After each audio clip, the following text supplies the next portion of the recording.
Hi friends, welcome back to my channel. இன்றைக்கி நம்ம என்ன பார்க்க போகிறோம் அப்படின்னா, நம்ம தோட்டத்தை ஃபுல்லாக சுற்றி பார்க்கலாம். வீடியோ முழுசாக பாருங்கள். உங்களுக்கு என் தோட்டத்தில் இருக்கிற எந்த செடி உங்களோட ஃபேவரட்ஸ்னு சொல்லிட்டு மறக்காமல் கமெண்ட்டில் சொல்லுங்கள். அதுக்கு முன்னாடி நம்ம சேனலுக்கு தான் ஃபஸ்ட் டைம் வரீங்க அப்படின்னா சப்ஸ்கிரைப் பட்டனை கிளிக் பண்ணிக்கோங்க. பக்கத்தில் இருக்கிற பெல் ஐக்கானை டச் பண்ணிக்கோங்க. எப்போதும் போல் பல செடிகளுக்கு பல மாதமாக கஷ்டப்பட்டு வீடியோ கலெக்ட் பண்ணி எல்லாத்தையும் ஃபோனோடு சேர்த்து டெலிட் பண்ணி வேஸ்ட் பண்ணி கடைசியாக இந்த சம்மரில் என்ன அப்டேட் இருக்கோ அதை அப்படியே கொடுக்குறேன். வாங்க இப்போ வீடியோக்குள்ளே போகலாம். ஃபஸ்ட் எடுத்ததும் பார்த்திங்கன்னா யானைக்காது செடி தான். தண்ணி கோடை காலத்தில் சமாளிக்க முடியாத வெயிலை தாங்கிக்கிட்டு இது கஷ்டப்பட்டு உயிர் தப்பிச்சிட்ருக்குது. அதனால தான் இலை கொஞ்சம் காஞ்சிருக்கு. நெக்ஸ்ட்டு பார்த்துக்கிட்டிங்கன்னா ஒரு சீத்தாக்கன்று. இந்த சீத்தாக்கன்று வந்து நான் வச்சு 1 இயர் ஆகுது கிட்டத்தட்ட. நெக்ஸ்ட்டு பார்த்திங்கன்னா மைசூர் மல்லின்னு சொல்லுவாங்க. அது நிறைய கன்றுகளை விட ஆரம்பிச்சிருச்சு. இது வரைக்கும் நான் பூத்து பார்க்கல. இதான் 1 இயர் கிட்ட ஆக போது. லாஸ்ட்டு ரெய்னி சீசன் முடியும் போது வச்சது. அடுத்த ரெய்னி சீசன் ஆரம்பிக்க போகுது. நெக்ஸ்ட்டு பார்த்திங்கன்னா இட்லி பூ. இது வச்ச ஞாபகமே இல்லை, அது பாட்டுக்கு வளர்ந்துட்டுருக்குது. நெக்ஸ்ட்டு நம்ம தோட்டத்தில் மிளகாய் செடி ஒரு பாத்தி வச்சுருக்கிறேன். அதோடு பார்த்திங்கன்னா சின்ன பப்பாளி ஒன்று ஆட்டோமேட்டிக்காக வளர்ந்து வருது. கனகாமரம் ஒரே ஒரு செடி மட்டும் தப்பிச்சு நிற்குது. அகெயின் இதுக்கு பேர் தான் கரெக்டாக தெரியல. இதோட பூ பார்த்திங்கன்னா எல்லோ கலரில் கிட்டத்தட்ட சன்ஃப்ளவர் மாதிரியே இருக்கும். நெக்ஸ்ட்டு இதை ஒட்டியும் நம்ம மைசூர் மல்லி இருக்குது. அதை தாண்டி ஒரு சீத்தாக்கன்று. தென் இதை வந்து சீமை அகத்தின்னு சொல்லுவாங்க. நிறையா மருத்துவ குணம் நிறைஞ்ச ஒரு செடி. இது ரோட்டு கரையிலேருந்து நான் எடுத்துகிட்டு வந்தேன், நட்டு வச்சுருக்கிறேன். 4-5 செடி நட்டு வச்சேன். ஒரே ஒரு செடி மட்டும் இப்போ நல்லா க்ரோ ஆகிட்டுருக்குது. அதுக்கு அடுத்தது பார்த்திங்கன்னா கல்லுக்கு நடுவில் ஒரே ஒரு செம்பருத்தி செடி. பல டைம் இதை ஆடு மேய்ஞ்சிட்டு போயினாலும் கடைசியாக கொஞ்சம் கொஞ்சமாக தழுத்து கிளைகள் நிறையா வர ஆரம்பிச்சிருக்கு. நெக்ஸ்ட்டு ஒரே ஒரு கத்திரி செடி, அதுவும் வெள்ளை கலரில் காய்க்குது. ஆனால் சின்ன சைஸில் மட்டும்தான் இருக்குது. நெக்ஸ்ட்டு பார்த்திங்கன்னா கொத்துவாளி செடி. இது இப்போ தான் கரெக்டாக பூக்க ஆரம்பிக்க போகுது. நல்லா வளரக்கூடிய ஸ்டேஜில் வளர்ந்துடுச்சு. இனி நம்ம படத்தி விட்டால் போதும். இது சலசலன்னு பூத்து குலுங்குற செடிங்க. நெக்ஸ்ட்டு பார்த்திங்கன்னா வெண்டை. இது வச்சு 2 மாதம் ஆகிடுச்சிங்க. தரையில் வச்சுருக்கேன். நல்லா க்ரோ ஆகிருக்கு. ஆனால் என்ன பிரச்சனைன்னா நோய் தாக்குதல் இருக்குது. அது எப்படின்னா கரெக்டாக பூ வருது, காய்க்கிறதுக்கு முன்னாடி அந்த பூ வாடி விழுந்துருது. இல்லைன்னா காய்க்கும்போது ரொம்ப எறும்பு, அந்த வெள்ளைப்பூச்சி இருக்குல்ல, அதோட தொல்லையும் சேர்த்து இருக்குது.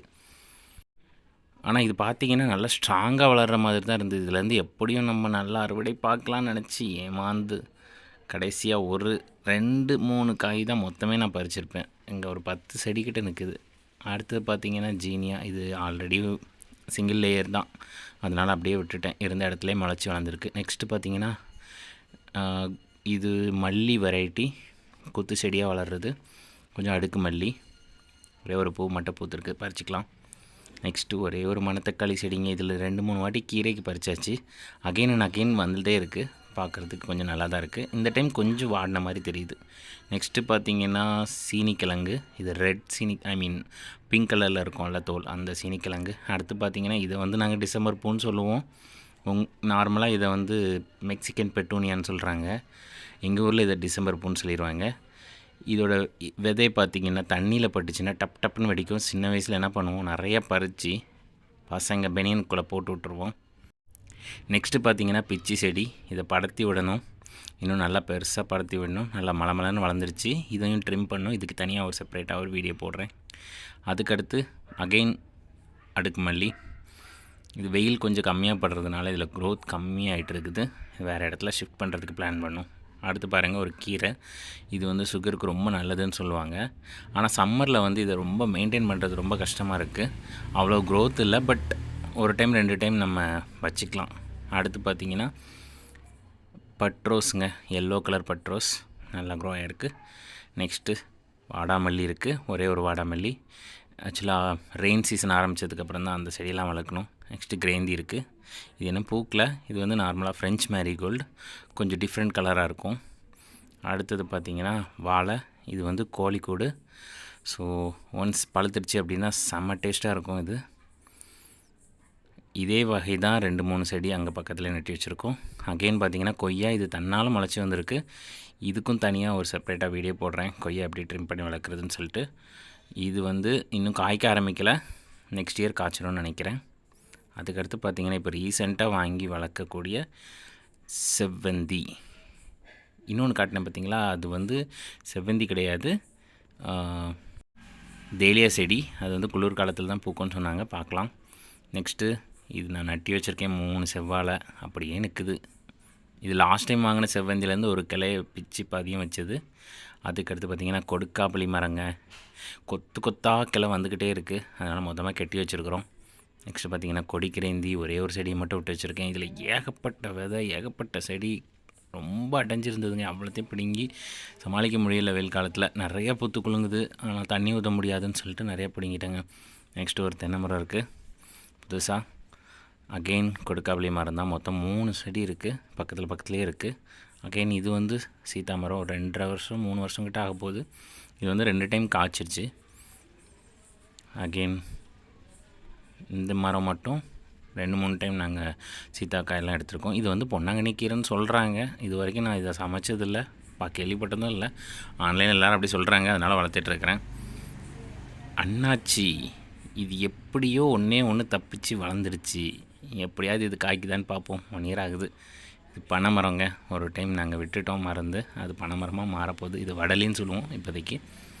நெக்ஸ்ட்டு எலுமிச்சை மரம். ஆல்ரெடி இங்கே நல்லா க்ரோ ஆகிட்டு இருந்தது, ஆனால் ஒரு கட்டத்துக்கு மேலே சப்போர்ட் இல்லாததுனால சாஞ்சி படுக்கவே செஞ்சிடுச்சு. ஒரு சில எலுமிச்சை காய்ப்பும் விளைய ஆரம்பிக்குது. இந்த சம்மருக்கு ஜூஸாக போட்டு குடிக்கலாம். நெக்ஸ்ட்டு மாதுளை மரம். இது வாங்கி 1 இயர் கூட ஆகிடுச்சிங்க. 2 வருஷத்தில் காய்ச்சிரும்னு நினைக்கிறேன், பார்க்கலாம். இது வந்து க்ரீன் கலரில் இருக்கக்கூடிய பொன்னாங்கண்ணி கீரை. இது 2-3 டைம் சமைச்சாச்சு. லைட்டாக கசக்கும், ஆனாலும் ரொம்ப நல்லதுங்க கண்ணுக்கு. 2-3 துண்டு தான் வச்சேன். இது சம்மரில் கூட நல்லாவே வளருது. இதெல்லாம் கொடிக்கிரேந்தி தான், நிறைய பிடுங்கிட்டேன். இப்போ சும்மா சைடில் பார்டரில் வளர்த்த 2-3 செடியை மட்டும் விட்டு வச்சுருக்கேன். இது வந்து ஒரு ஷார்ட் வெரைட்டி ஜீனியா, ரொம்ப அழகாக இருக்குது பூ. அதனால் இந்த ஒரு வெரைட்டி மட்டும் ஷார்ட்டில் இருந்தாலும் பரவாயில்லன்னு சொல்லி வளர்த்துட்ருக்கேன். அடுத்து சீனி அவரைக்காய். சீனி அவரைக்காயில் நிறைய காயெல்லாம் இன்னும் வரல, இப்போ தான் வளர்ந்துட்டுருக்கு பூக்களோட. தக்காளி பெருசாக சேராதுன்னு நினைக்கிறேங்க, எல்லாம் பூக்குது ஆனால் காய்க்கிற மாதிரி தெரில. தக்காளியோட நிலையை பார்த்திங்கனாலே தெரியும், ஒளியாக இருக்குது. ஒரே ஒரு பிஞ்சு தான் மொத்தமே போட்டிருக்குது. தக்காளிக்கு தனியாக ஒரு பாத்தி கட்டி நெக்ஸ்ட்டு வளர்த்து பார்க்கணும். சின்ன வயசில் வளர்த்துது. இது வந்து தூதுவலை, சரியான முள்ளாக இருக்குது, மெயின்டைன் பண்ணுறது ரொம்ப கஷ்டம் போல். அதுதான் காட்டு செடி பக்கத்துலேயே வச்சுட்டேன். நெக்ஸ்ட்டு பார்த்திங்கன்னா பாவக்காய் வந்து ஆல்ரெடி ஒரு பெரிய வீடியோ செம்மையாக ரெடி பண்ணி வச்சுருந்தேன், நான் என்ன லாஸ் பண்ணிட்டேன். அதோட விதையை சும்மா போட்ட இடத்துல முளைச்சி இது ஆட்டோமேட்டிக்காக வேலியில் காய்ச்சிட்ருக்குது. 2-3 காய் இருக்குது, ஒரு நாள் சமைச்சிக்கலான்னு நினைக்கிறேன். ஓஹோ, ஒரு பழம் வேறு பழுத்துருச்சு. நெக்ஸ்ட்டு பார்த்திங்கன்னா அமர் லில்லி, ஆரஞ்சு கலரில். அப்புறம் பார்த்துக்கிட்டிங்கன்னா இதை வந்து நாங்கள் வங்காள பிச்சின்னு சொல்லுவோம். ஸோ இது வாசம் நல்ல மாலை கட்டுறதுக்கெலாம் யூஸ் பண்ணுவாங்க. மறிக்குழுந்து கிடையாது, அது மாதிரி இது இன்னொரு வெரைட்டி. அடுத்து பார்த்திங்கன்னா டில்லி கெட்டுன்னு சொல்லுவாங்க, அல்லது சம்பங்கின்னு சொல்லுவாங்க. ஸோ அந்த செடி. நெக்ஸ்ட்டு மயில் கொஞ்சை, பார்க்குறதுக்கு செம்மையாக இருக்குங்க. இது வந்து மொத்தமாக பூத்து இருந்துச்சுன்னா பார்க்குறதுக்கு சூப்பராக இருக்கும், இன்னும் பெரிய மரமாக வளரும், பார்க்கலாம். நெக்ஸ்ட்டு ஜீனியா, இது ஒரு வெரைட்டி, சிங்கிள் வெரைட்டி. அப்புறம் இது வந்து வாட்டர் ஆப்பிள்னு சொல்லுவாங்க. அதை 6 செடி வளர்த்துட்டு இருந்தேன், 1 மட்டும் தப்பிச்சு நிற்குது. அகெயின் ஒரே ஒரு முருங்கை. இதில் இந்த சம்மரில் மட்டும் கொஞ்சம் நல்லா காய் கொடுக்குது. அகெயின் இது வந்து ரோஸ் கலர் கொடிக்கிறேன்னு சொன்னாங்க, நம்பி வளர்த்துட்ருக்கேன், பார்ப்போம். இது வந்து ரெயின் லில்லிங்க, ரெயின் பெஞ்சால் மட்டும் பூக்கும், ஆனால் பெருசாக பூக்க மாட்டேங்குது. நமக்கு தான் ரெயின் 2 மாதம் தானே வருஷத்துக்கு. அகெயின் ரெட் கலர் பொன்னாங்கண்ணி, என்னோடய ஃபேவரட். இதுவும் மழை காலத்தில் தாங்க கிராண்டாக வளருது. மஞ்சள் கரிசலாங்கண்ணி பூவோடு இருக்குது பார்த்திங்களா. ஒரு டைம் மட்டும் ஆயில் காய்க்கிறதுக்கு பறிச்சிருக்கிறேன். இது ஜீனியா, எல்லோ கலர் ஃபேவரட். அப்புறம் இது வந்து எல்லா கீரையும் சும்மா மிக்ஸ் பண்ணி போட்டது. அப்புறம் கடைசியாக நம்ம அள்ளி தொட்டி, அதில் தாமரை ஒரு முட்டு வச்சிருச்சு. என்ன ஆச்சரியம். இது வரைக்கும் கடைசியாக பார்த்திங்கன்னா பட்ரோஸ் வெரைட்டி, ஒவ்வொரு கலரும் டிஃப்ரெண்ட் பாக்ஸில் வச்சிட்ருக்கிறேன். ஸோ பார்க்கலாம் நெக்ஸ்ட் எப்படி இதோட க்ரோத் இருக்குது அப்படின்னு சொல்லிவிட்டு. என்னோடய கார்டனில் உங்களுக்கு எந்த செடி ரொம்ப ஃபேவரட்னு சொல்லி போடுங்க, பார்க்கலாம் யாருக்கெல்லாம் என்னோடய ஃபேவரட்டே உங்களோட ஃபேவரட்டாகவும் இருக்குதுன்னு சொல்லிவிட்டு. தேங்க்யூ ஃபார் வாட்சிங்.